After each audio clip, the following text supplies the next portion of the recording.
ಎಲ್ರಿಗೂ ನಮಸ್ಕಾರ. ಸಖತ್ತು ಟೇಸ್ಟಿ ಹೆಲ್ದಿಯಾಗಿ ತುಂಬ ಕ್ವಿಕ್ಕಾಗಿ ಮಾಡೋವಂಥ ಅವಲಕ್ಕಿ, ಅದು ಡಿಫ್ರೆಂಟಾಗಿ ಯಾವ ಥರ ಮಾಡೋದು ಅಂತ ನೋಡೋಣ.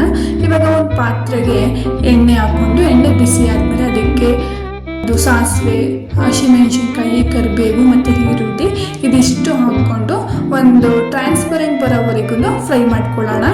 ಅದಾದಮೇಲೆ ರುಚಿಗೆ ಬೇಕಷ್ಟು ಉಪ್ಪು ಮತ್ತು ಒಂದು ಸ್ವಲ್ಪ ಅರಿಶಿನ ಇಷ್ಟನ್ನು ಹಾಕ್ಕೊಂಡು ಒಂದು 2 ನಿಮಿಷ ಫ್ರೈ ಮಾಡ್ಕೊಳ್ಳೋಣ. ಇದು ಚೆನ್ನಾಗಿ ಫ್ರೈ ಆದಮೇಲೆ ನಾವು ತುರಿದಿಟ್ಕೊಂಡಿರೋಂಥ ಕ್ಯಾರೆಟ್ ಹಾಕೋಬೇಕು. ಅಂತಂದರೆ ಈಗೆಲ್ಲ ಕ್ಯಾರೆಟ್ ಎಲ್ಲ ಹಾಕ್ಕೊಂಡು ತುಂಬ ಹೆಲ್ದಿಯಾಗಿರುತ್ತೆ, ಅದಕ್ಕೋಸ್ಕರ ನಾನು ಕ್ಯಾರೆಟ್ ಹಾಕ್ಕೊಳ್ತೀನಿ. ಮತ್ತು ಇವಾಗ ಎಲ್ಲ ನಿಂಬೆಹಣ್ಣು ಹಾಕ್ತಾರೆ, ಬಟ್ ಇದೊಂದು ಸ್ವಲ್ಪ ಡಿಫ್ರೆಂಟಾಗಿ ಮಾಡ್ತಿದ್ದೀನಿ. ಇವಾಗ ಚೆನ್ನಾಗಿ ಏನು ನೆನೆಸಿಟ್ಕೊಂಡಿದ್ದೆ ಅದನ್ನು ರಸ ತೆಗ್ದು ಅದನ್ನು ಹಾಕ್ಕೊಳ್ತಿದ್ದೀನಿ. ಇವಾಗ ನಾವು ಆವಾಗಲೇ 2 ನಿಮಿಷ ನೆನೆ ಹಾಕಿ ಇಟ್ಕೊಂಡಿದ್ದಂಥ ಅವಲಕ್ಕಿನ ಹಾಕ್ಕೊಂಡು ಇದನ್ನು ಚೆನ್ನಾಗಿ ಒಗ್ಗರಣೆ ಎಲ್ಲ ಮಿಕ್ಸ್ ಆಗೋ ಥರ ಕಲಿಸ್ಕೊಂಡ್ರೆ ಸೂಪರ್ ಹೆಲ್ದಿ ಟೇಸ್ಟಿಯಾಗಿರೋಂಥ ಅವಲಕ್ಕಿ ಉಪ್ಪಿಟ್ಟು ರೆಡಿ. ಮನೇಲಿ ಮಾಡಿ ಆಗಿತ್ತು ಅಂತ